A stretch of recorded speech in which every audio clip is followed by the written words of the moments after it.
నమస్తే friends. AP పోలీసులు ఈరోజు పొద్దున జోగి రమేష్ గారి ఇంటికి వెళ్ళారు. అతను వైసీపీ లీడర్.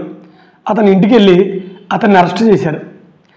అతన్ని ఎందుకు అరెస్ట్ చేశారు ఏంటి, ఇందుకు టీడీపీ ప్రభుత్వం ఏం చెబుతుంది, ఇందుకే జోగి రమేష్ గారిని ఎందుకు అరెస్ట్ చేశారని పోలీసులు ఏం చెబుతున్నారంటే, కల్తీ మద్యం కేసులో ఏమన్నగా ఏటూగా ఉన్న జనార్దన్ రావు గారు, జగన్మోహన్ రావు గారు వీళ్ళిద్దరూ కూడా ఈయన పేరు చెప్పారు అని చెబుతున్నారు. ఓకే, బాగుంది, అందుకు ఇతను అరెస్ట్ చేసామంటున్నారు. పైగా ఈయన వైసీపీ లీడర్ గారు జోగి రమేష్ గారు మాకు 3 కోట్లు ఇచ్చారని వాళ్ళిద్దరు చెప్పారు. ఎవరు, జనార్దన్ రావు గారు, జగన్మోహన్ రావు గారు 3 కోట్లు ఇచ్చారని చెప్పారు. సరే, ఈ పోలీసులు ఏం చెబుతున్నారంటే, వాళ్ళు డబ్బులు పంపించిన బ్యాంకు ట్రాన్సాక్షన్ మా దగ్గర ఉన్నాయి ఒకటి. రెండోది, ఈ జగన్మోహన్ గారు, జనార్దన్ గారు వీళ్ళు కూడా జోగి రమేష్ గారిని కలిసిన సీసీ ఫుటేజీలు కూడా మా దగ్గర ఉన్నాయి. అందుకని ఈ ప్రాథమిక ఆధారాల నిమిత్తం వీటిని మేము సేకరించి మన జోగి రమేష్ గారిని అరెస్ట్ చేశామని వీళ్ళు చెబుతున్నారు. మరి ఇంతవరకు బాగానే ఉంది.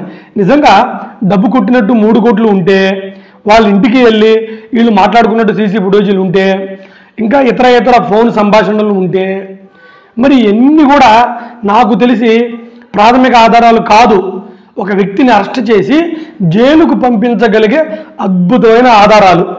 ఓకే ఫ్రెండ్స్, అయితే మరి ఈ ఆధారాలతో మేము అరెస్ట్ చేసామంటున్నారు. ఇప్పుడు నేను చెప్పేది ఏంటంటే, మీరు చూస్తూనే ఉండండి. ఈయన అరెస్ట్ చేశారు, ఆయన 10 రోజులు 20 రోజుల్లో రిమాండ్కి పంపిస్తారు. ఆ తర్వాత వాయిదాలకు తిరుగుతారు. 1 సంవత్సరం 2 సంవత్సరాల తర్వాత కేసు కొట్టేస్తారు. అప్పుడు కూడా చంద్రబాబు నాయుడు గవర్నమెంటే ఉండిద్ది. కోర్టు ఏమనిద్దంటే, తగిన సాక్ష్యాధారాలు లేక కేసును కొట్టేస్తున్నాం అనిద్ది.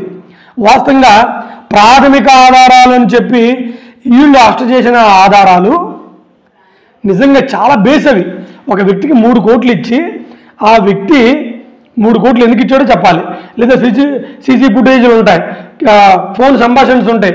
మరి ఇవన్నీ కూడా లాస్ట్కి వచ్చేలాగా కోర్టులో వీళ్ళు సబ్మిట్ చేయలేరు. ఎందుకు చేయలేరు? అవన్నీ అబద్ధాలు కాబట్టి. వాళ్ళు ఇప్పుడు అరెస్ట్ చేయడానికి అప్పుడప్పుడు క్రియేట్ చేసిన తప్పుడు ఆధారాలు కాబట్టి. మరి ఎన్ని వాళ్ళు అలా ఎందుకు చేస్తారు సార్? ఏపీ పోలీసులకి జోగి రమేష్ గారికి ఏమైనా కక్ష కాదు, చంద్రబాబు నాయుడు గారికను జోగి రమేష్ గారికి. పాయింట్కి వద్దాం. ఇంతకు వాస్తవం ఏంటంటే, దీంట్లో టీడీపీ లీడర్లు వస్తూ ఉంది. ఇప్పటికీ 30 మందిని అరెస్ట్ చేశారు, టీడీపీ లీడర్లు కానీ వైసీపీ లీడర్లు కానీ. మరి అచ్చంగా ఇందులో మెజారిటీ ఒక 25 మంది టీడీపీ లీడర్సే ఉన్నారు.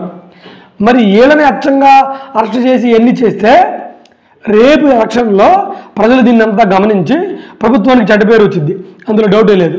అందుకని దాని నుంచి ఎస్కేప్ అవ్వడానికి ఈ 25 మంది టీడీపీ లీడర్లు కూడా వీళ్ళు చిన్న చితక వాళ్ళు, వీళ్ళ తప్పు కాదు, పెద్ద తలకాయ ఒకటి ఉంది, అదే జోగి రమేష్, అదే వైసీపీ, అందుకే వాళ్ళని అరెస్ట్ చేస్తున్నాం అని తాత్కాలికంగా టాపిక్ని డైవర్ట్ చేయడం కోసం, టీడీపీ లీడర్లను కాపాడటం కోసం ఇలా టీడీపీ చేసింది.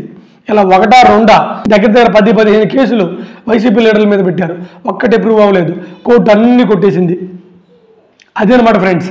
ఇంతకేంటంటే, వైసీపీ లీడర్లని, టీడీపీ లీడర్లని కాపాడటం కోసం వైసీపీ వాళ్ళని తాత్కాలికంగా అరెస్ట్ చేసి టాపిక్ డైవర్ట్ చేస్తారు.